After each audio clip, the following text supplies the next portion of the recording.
Have you ever watched your patient squat, immediately see that the form is wrong, then you add a slant board, and then their form magically improves, but you're not really sure why? Well, I think that's a really common scenario. I think a lot of us add these modifications to exercises, but don't really know the why. And the thing is, when we don't know the why, it's really hard to maximize that actual modification.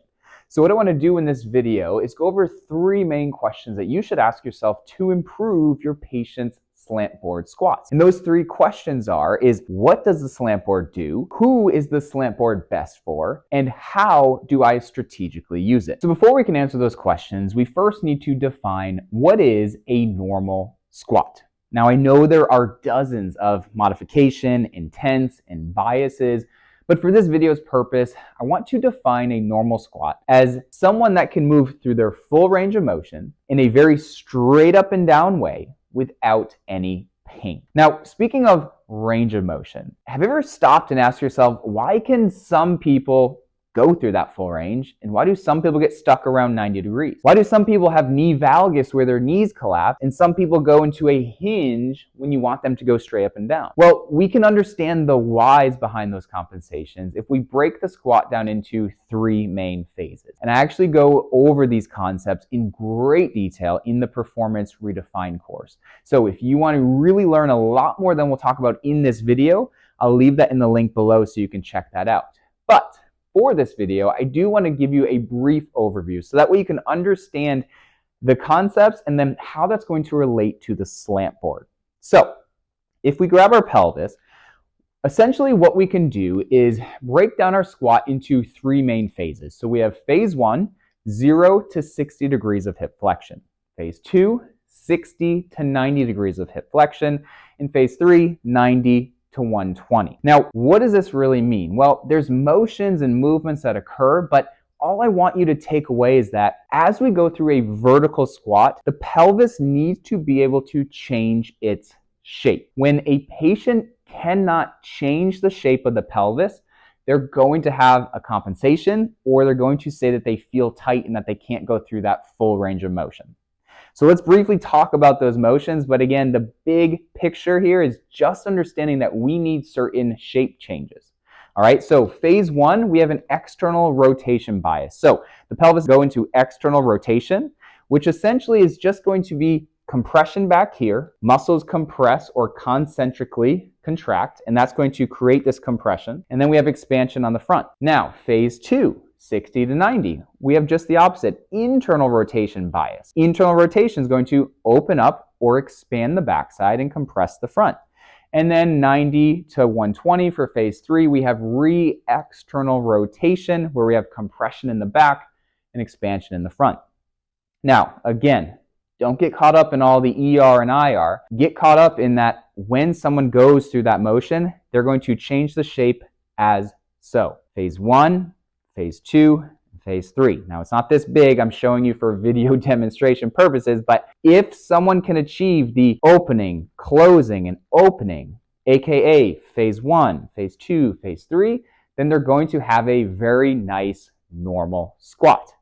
So now that we understand that, now we can talk about what the slant board actually does and how and what's going on biomechanically. So that brings us to question number 1. What does the slant board do? Now, before we actually go on the slant board, I want to bring one thing to your attention at the pelvis.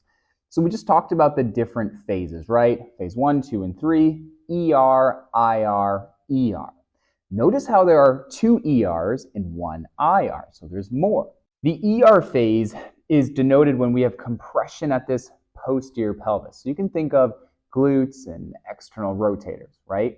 And so when they contract or compress, the pelvis goes into this position. So we have opening or space in the front, and we have compression in the back. I like to think of this as a locked door. So we have a locked door in the back, meaning if we tried to go into that space, there's a locked door. You can't go out of a locked door. You're going to get rejected. And so you move more forward. Remember this concept as we go and talk about it on the slant board. So with the slant board, when your patient goes on it, they start here and they go up.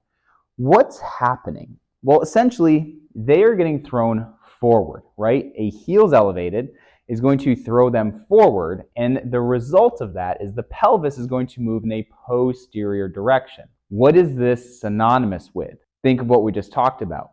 This posterior orientation or posterior tilt of the pelvis is going to compress the backside and create space. And this is why 9 times out of 10, when you throw someone on a slant board and then ask them to do a squat, they're going to do a much better and deeper squat because they have the space. Now, a lot of us like to think it's just the ankle. Yes, the ankle does open up, but the ankle opens up because the pelvis orients back. That backwards position creates space and then allows your patient to go through that motion. So what does the slant board do? It allows the patient to assume a position where they have more of a compressed backside, expanded front side, which then as they go down to the squat, they can move into that newly found space.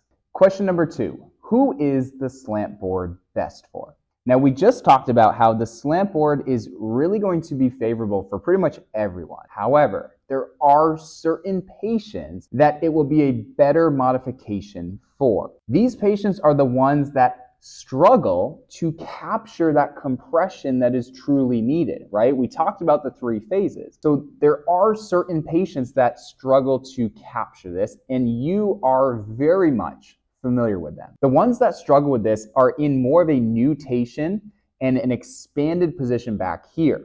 Now, if that's not familiar to you, what will be are the patient presentations that are more here, right? Flared rib cage, anterior pelvic tilt at the pelvis.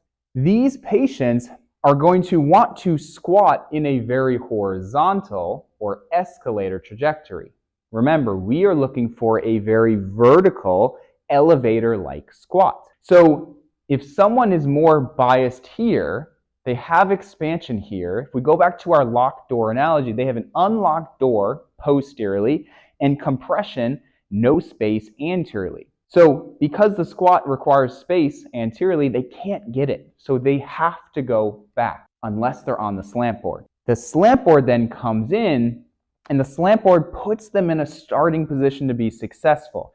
It starts to create compression posteriorly because of the position that we're in. So when it comes to understanding who this is going to be best for, it's going to be best for those that are in that arched anterior pelvic tilt so that they can start to reclaim some of the compression that's needed for a squat. Question number 3, how do we strategically use the slant board?